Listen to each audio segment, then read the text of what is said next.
Hello, everyone. This is the overview of Chapter 10. And Chapter 10 has three topics in it, and I'm really only going to focus on two of them, politics and religion, because I don't test you on religion. And so if you want to read about religion, at least I don't test you on religion when it comes to the written exams. So make sure you do read about religion. It'll probably pop up on one of the on the inquisitive activities or maybe in a quiz.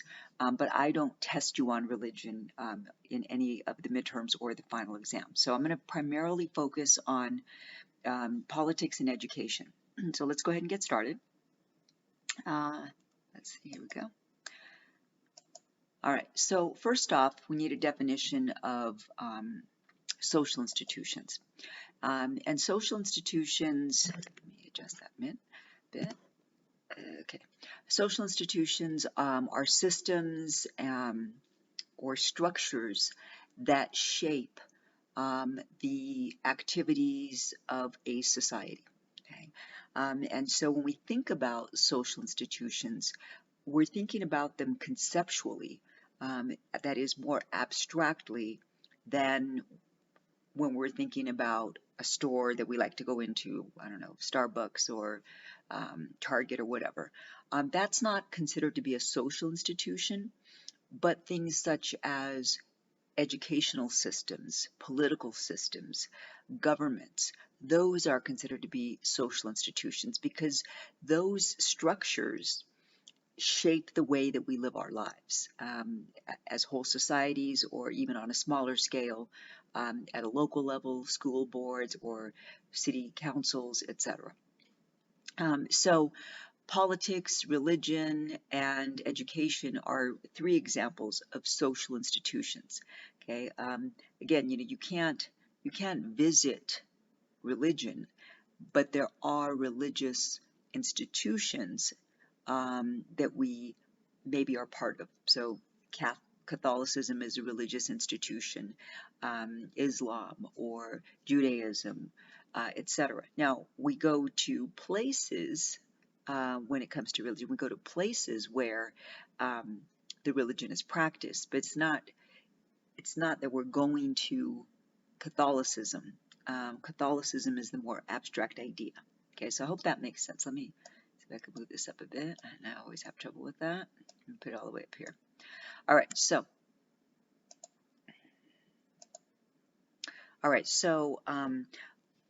politics and government.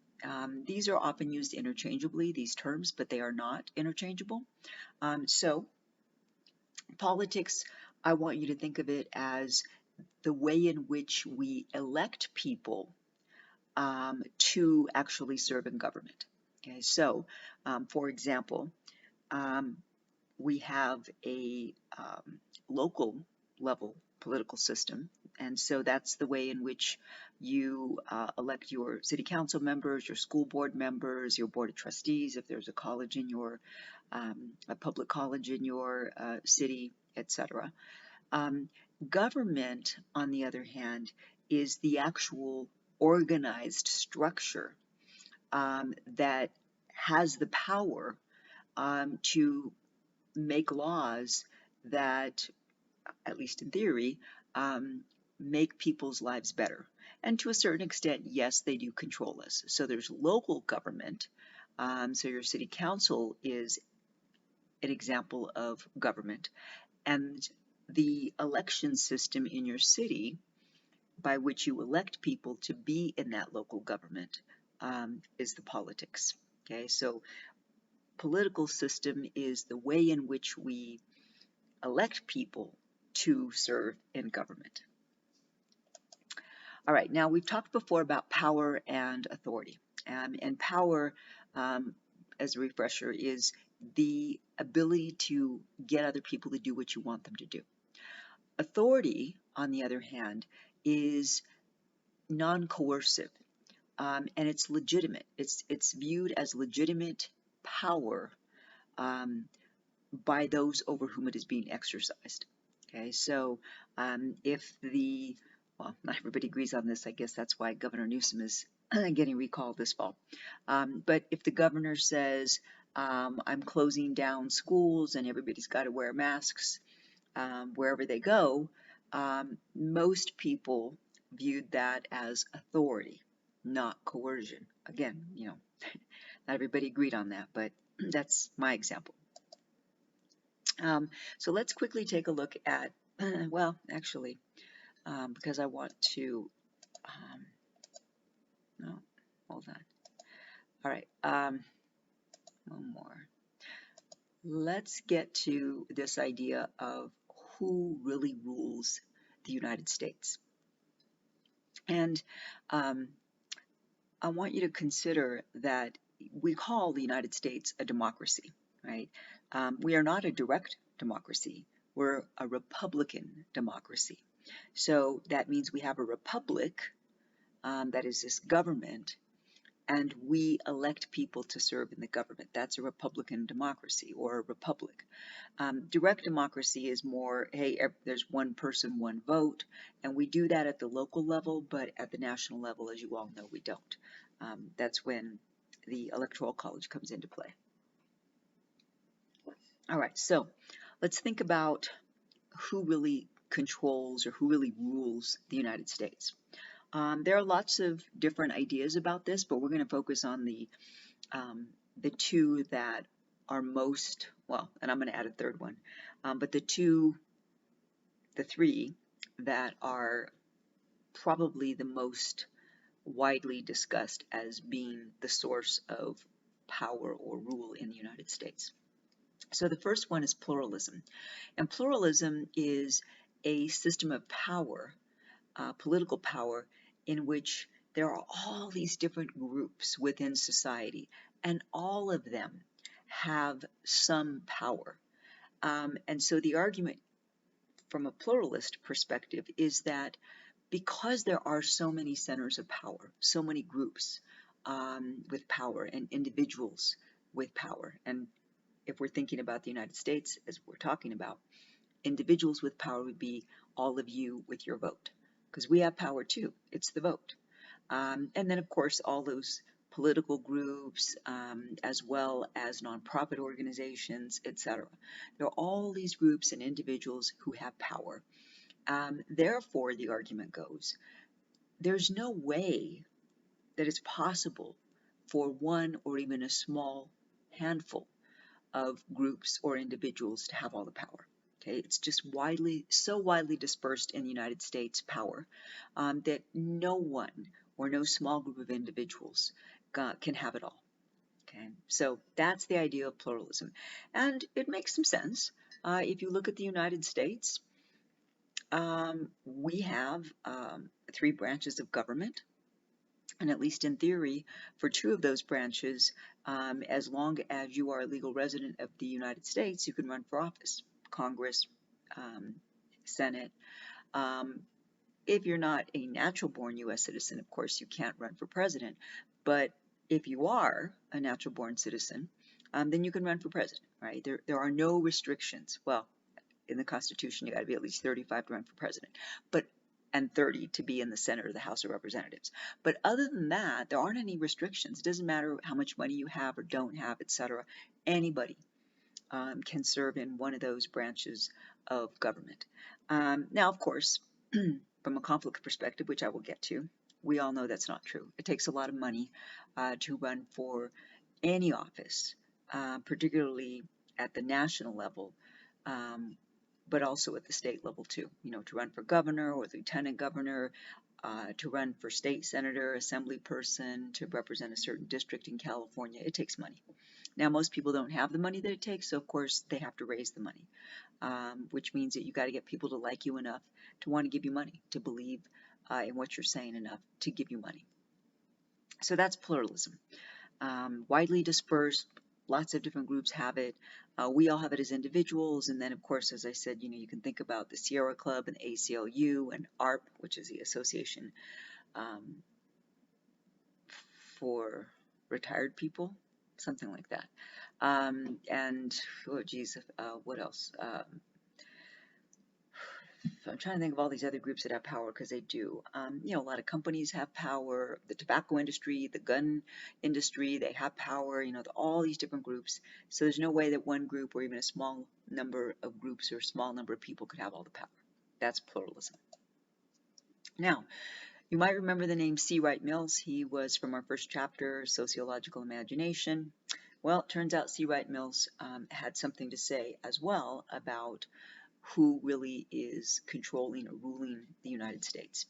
And for Mills, he believed that it was this small group of elites. In fact, he called them the power elite. This relatively small number of people who control the top levels within our economic system, our political system, and the military institutions in the United States.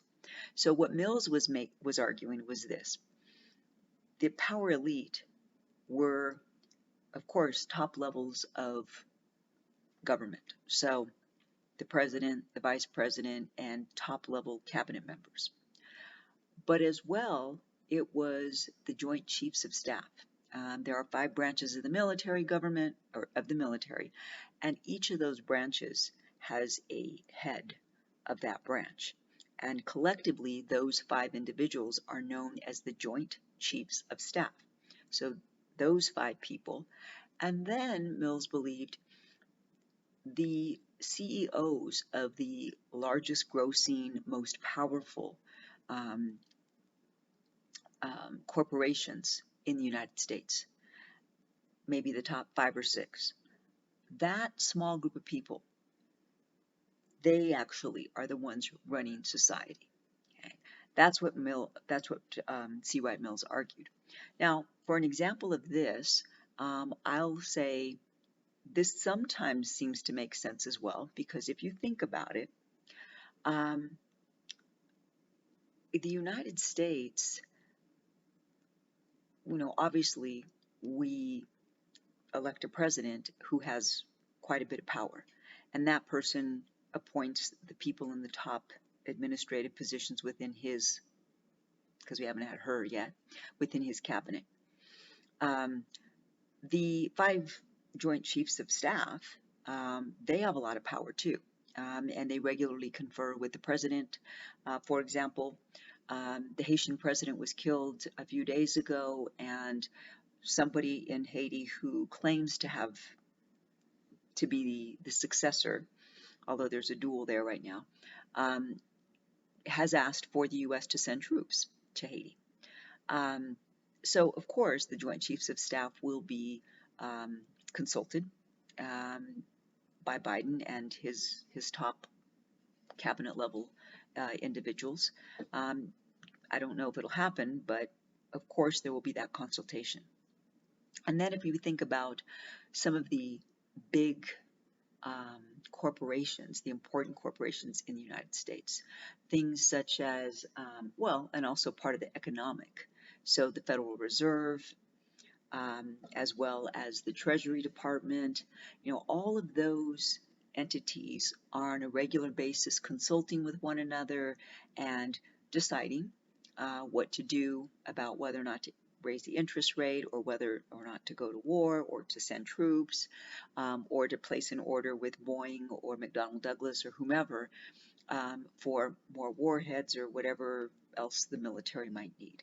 So what Mills is arguing is that it's really just a small group of people, that power is not as widespread as pluralists would have us believe. Okay. Then, just really quickly, special interest groups are a big part of American politics. These are groups or organizations that raise a lot of money, and they spend that money to influence elected officials or even public opinion. You know, they might run ads suggesting that we as voters should vote for X or for Y, or should support some project of theirs or not. And so these are alive and well, and these are just some more recent numbers of how much these top 10 special interest groups spent on lobbying or influencing, be a better word, elected officials. Okay, and you see the top spender there is a U.S. Chamber of Commerce, which of course represents businesses across the United States in cities and towns. And you might also recognize Boeing and Northrop Grumman. They typically do a lot of business with the U.S. government for military needs. And you might also recognize Pharmaceutical Research and Manufacturers of America. They represent a lot of big pharma. And of course, Blue Cross Blue Shield, American Medical Association, etc. Okay, so let's move on. All right, so I do want to focus here fairly quickly on the three perspectives when we think about social institutions. Okay, so I want you to consider from that functionalist perspective. The functionalist perspective, remember, is always looking at if something exists, it exists for a reason. And that must mean then that it's good for society, it's beneficial for society. So for functionalist theorists, their main idea is that social institutions, whether it's politics, education, government, I'll even add healthcare in here, even though it's not covered, it's covered in another chapter, law enforcement, etc. These are all social institutions. Of course, humans created them, and therefore functionalist theorists would argue that humans created these social institutions because we had a need for them. We needed a way to organize healthcare. We needed a way to organize education. We needed a way to organize government. And so we created these different social institutions. Now, pluralism, of course, is a functionalist perspective, right? It is this idea that, you know, democracy and people, citizens being involved in their government and in their society as a whole, that's a really good thing. And that, of course, the reason that we are willing to vote for people to represent us is because we are all such busy people. We don't have the time to do it ourselves. And so we know that we've got to entrust these individuals to have our best interests at heart. Of course, the thinking is that we all have the ability to vote. Again, in theory, if you're a U.S. citizen. And so it's up to us to be involved, right, in these social institutions. But that generally social institutions benefit us. Think about education. You wouldn't be taking this class if you hadn't gone to K through 12, some K through 12 educational system. Whether that was a public or private school doesn't matter. It's still part of the educational system. If we think about government, some of you may have received unemployment checks. If you were unemployed during the pandemic, you had a job before, but then you didn't. That's part of government, and government sent out those checks trying to make sure that people would be okay. So again, this idea that these social institutions exist, we participate in them to some degree, and we benefit from them. Conflict theory. Remember that conflict theory is much more focused on power, who has it, how is it used, and how is it used by those who have power and resources and wealth to benefit themselves and, of course, disadvantage others. So for conflict theorists, they're always looking at how the people with power and money and resources, they typically are trying to create or at least maintain the inequalities in society so they can continue to be on top. So the theory that is connected with this is the power elite, right? C. Wright Mills' power elite. And here it's easy to consider how, to Mills, rather than power being widely distributed, as functionalist theorists would argue, Mills and conflict theorists argue, no, not really. Really, power is concentrated in an elite group of people, a few people, or a few groups of people. And a lot of that power is because of the wealth that they have, because of the amount of money that they have. And we'll get to education, but I want you to consider the inequalities in education as well.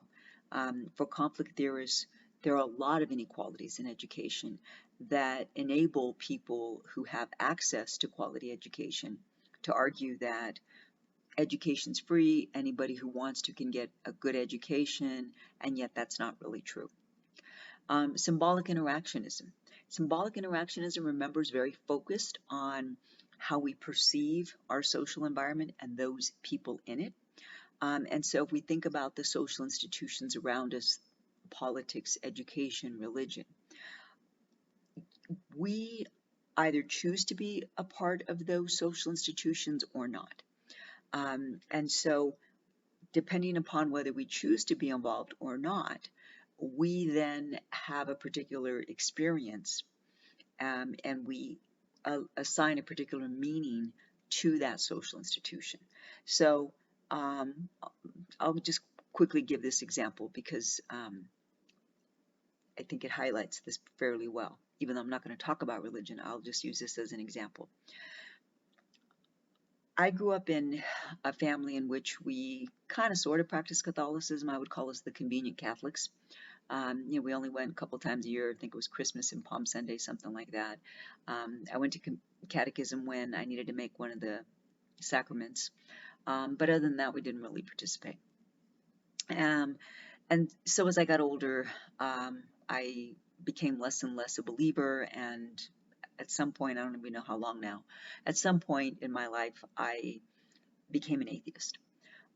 So I was a participant for a while in a religious institution, Catholicism, but over time, I got out of that participation. But that's our choice, right? In the United States, we can choose to be or not to be a part of that. In fact, nobody forces you, if we're thinking about politics, nobody forces you to vote. You can once you turn 18, but nobody's going to force you to vote. I have been to some countries, and the one that most comes to mind is Peru. In Peru, you have to vote. There's an exemption if you're 65 or older, or if you have a disability, then you can get an exception. You don't have to vote. Otherwise, if you're 18, you have to vote, and if you don't, then you'll get fined. It's not a big fine, it's not a huge fine, but it's a fine.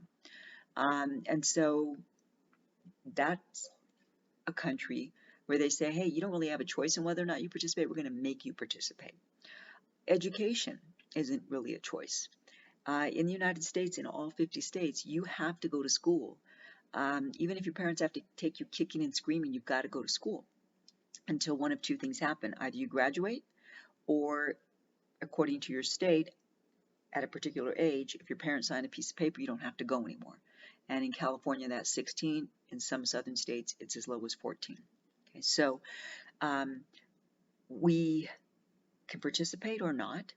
And if we think about the social construction of the meanings that we give to things like religion or education or politics, some people have a very negative perception of politics. That's their experience. Others have a very positive experience with education. That's their experience. Others have a very positive experience with religion. That's their experience. Whatever the experiences is and the meanings we attach to our experience is what symbolic interactionists focus on. Okay, so if we think about fundamentalist Christians, these are Christians who are focused on the word of the Bible. They believe that the Bible should be read as it is written, not interpreted and extrapolated and applied to today. They believe that if it says that women are supposed to be subordinate and obedient to men, then that's how it's supposed to be. And to do otherwise, they would argue, is to go against the Word of God. There are other more progressive religious practitioners who say, well, that was then, this is now, and we're going to do things a slightly different way. We're going to interpret it a little bit differently today. So those are the three perspectives.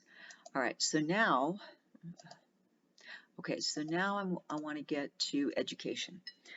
Education, I know we all know this, but for sociologists, we always feel like we've got to give it some sort of a definition. So education is the process by which a society transmits its norms and values to its members so that they can function in society, so they can contribute to society. That's the goal of education, creating a system so that as people go through it, they're learning the norms and the values of their society. They're learning what they're expected to do as good citizens. In fact, I'm guessing many of you remember your high school or even earlier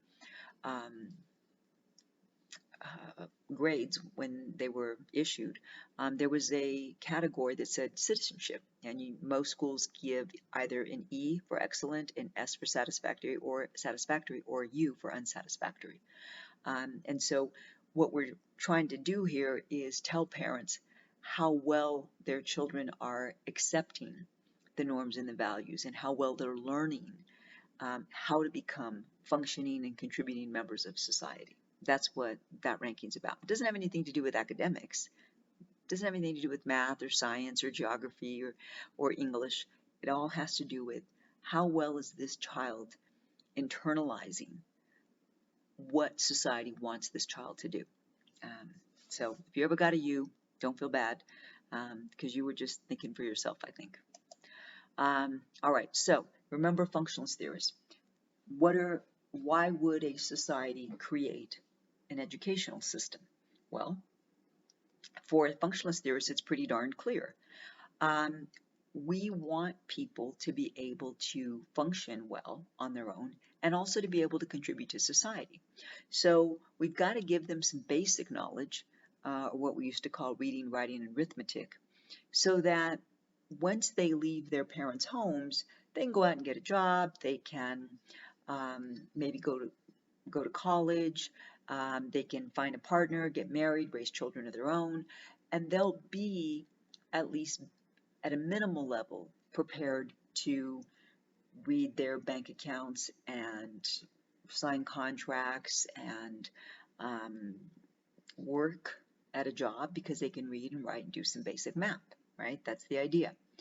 But as I mentioned earlier, it's also because societies want people to learn, or children to learn, how to follow the rules and why they should follow the rules.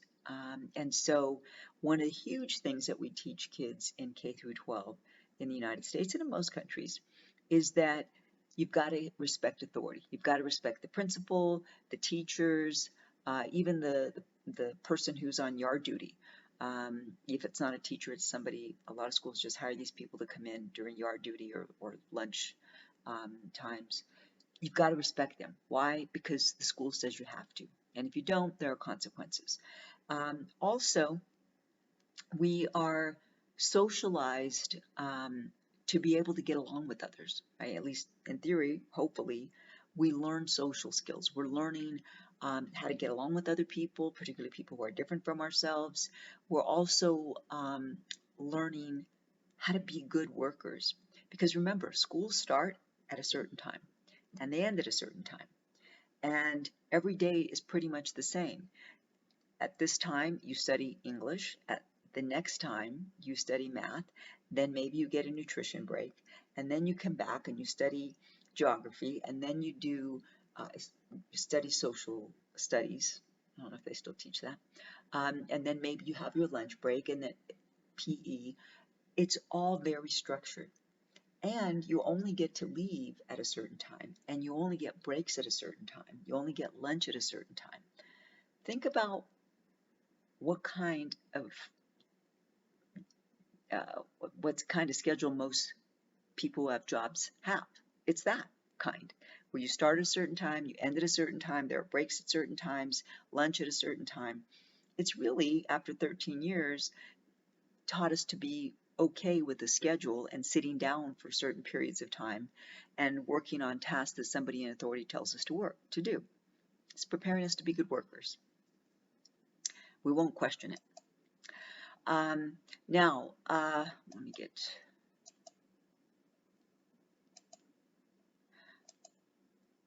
Okay, so from a conflict perspective, conflict theorists look at the inequality in education. And this book is cited in the textbook. I read this book a long while back when it was first published. I think it was the early 2000s. And it really did an excellent job of highlighting the inequalities within particularly large urban school systems like LAUSD and New York City School District, etc. As I said earlier, we like to say in the United States, well, education's free. Everybody has an opportunity to get educated, and if you don't, if you choose to drop out of school, or you choose not to take advantage of it, that's your fault. But for conflict theorists, they argue it isn't always the fault of the child or even the parents. Some children, because they may have an undiagnosed disability or medical issue, they may struggle to learn in a regular classroom. Still, other children may be bullied, or they may be made to feel by either the teacher or other students that they don't belong there. In fact, I found an article recently in the Washington Post a couple months ago in which there was a study that was done recently looking at how children were affected by online learning. And the vast majority of particularly low-income and working-class kids didn't do well for a number of reasons. Not having internet, or if they had it, internet that was spotty, or too many people were using it, so they'd get kicked out, etc. But there was a small group of students who actually were doing better with online learning.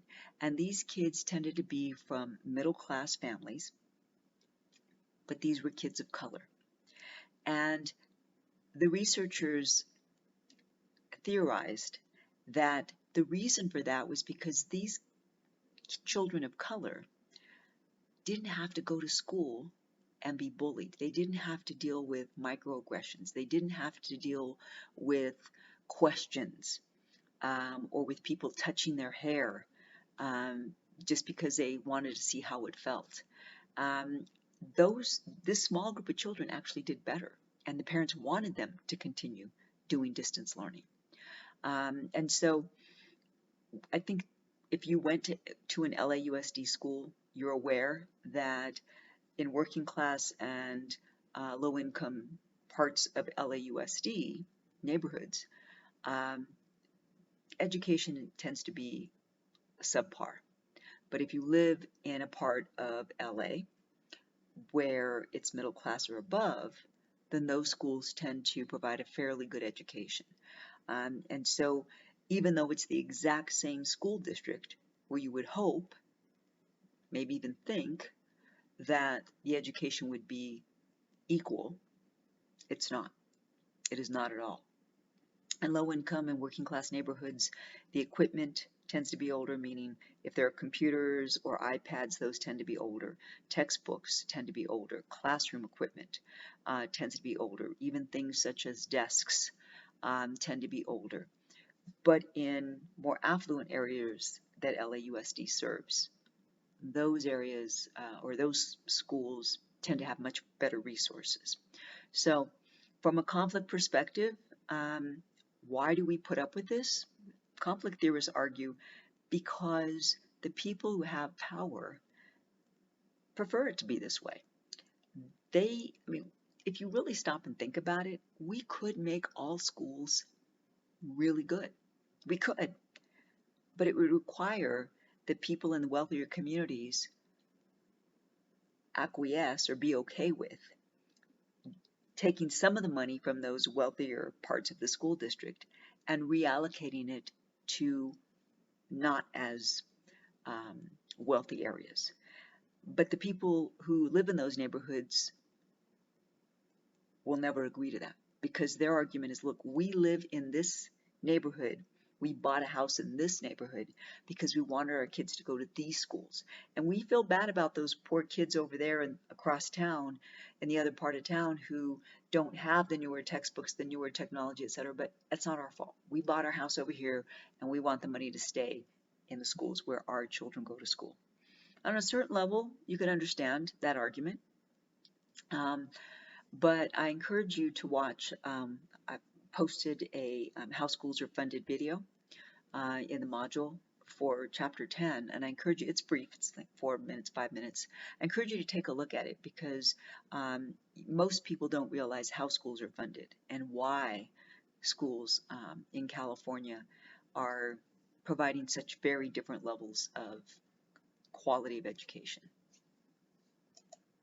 All right, so I'm going to go to symbolic interactionism, and that, remember, for symbolic interactionist theorists, they are looking at interaction in groups, and how does being in a group and how we perceive being our place in the group and how we perceive the other people in the group, how does that influence our interaction and our experience within that social environment. So a theory that goes under the symbolic interactionist umbrella is Pygmalion effect. Pygmalion effect is this idea that teachers have this profound effect on a student's achievement. And the reason is because teachers are human. They have biases in their heads. They have stereotypes about children. And so if teachers treat their students consistent with their biases and stereotypes, some children are going to do really well and some children not so well. For example, and there's lots and lots of research that supports this, lots. Even recent research that I was surprised at, that I'll tell you about in a minute. So for Pygmalion effect, if teachers challenge their students, they set high standards for their students, they not only set high standards, but they also help their students to achieve those standards. Then the majority of students will reach those expectations. They'll excel academically, or at least they'll do pretty decently. But if a teacher has very low standards or sets no standards at all, if the teacher doesn't try to motivate, doesn't challenge students, doesn't help students, in essence, if the teacher doesn't believe in students, those students pick up on it and they begin to believe, according to this theory, they begin to believe that if the teacher doesn't think they're worth it, then they must not be worth it. And so they essentially check out. They're going through the motions. And some kids just give up completely and just drop out. I want you to consider this because I'm fairly certain all of you have experienced this since you're now at La Verne. You've had 13 plus years of education. Maybe there's a subject that you don't really like, whatever it is, math, history, science, English, whatever. And you usually did okay, did what you had to because it wasn't your favorite subject. But then one semester, you had a teacher or an instructor who really liked what they were teaching, right? They really liked it, they got excited about it, and they wanted you to learn it, and they wanted you to be excited about it. And you found that you actually were doing better in that class. And maybe for that whole semester, you did decently, better than you ever had before, which surprised you because you're the same person. And then the next semester, maybe it was math or history or something, whatever that, but let's say it's in the same subject area. You had a different teacher. And now your grades went back to what they typically are. You're the same student. The only difference was the teacher who really, really liked what they taught and wanted you to like it and really got excited about teaching it. And the other teacher who maybe was going through the motions. That's what Pygmalion effect is about. It's about how does a teacher approach teaching those students. And unfortunately, as I said earlier, because teachers have stereotypes in their heads, they have biases in their heads just like the rest of us, they may look at a child who looks a certain way and not expect as much, but they may look at a child who looks a different way and expect much more. And because they expect much more, they will help that student to achieve because that's what they expect, but they may not go to any extra lengths to help the child from whom they don't expect much. It's that selective perception. Social psychologists call it selective perception. We see what we want to see, and we only look for things that confirm what we believe. And it's selective perception. All right, so let's see. All right, so I think that's all that I really wanted to cover for this chapter. And I'll see you for chapter 11. Bye.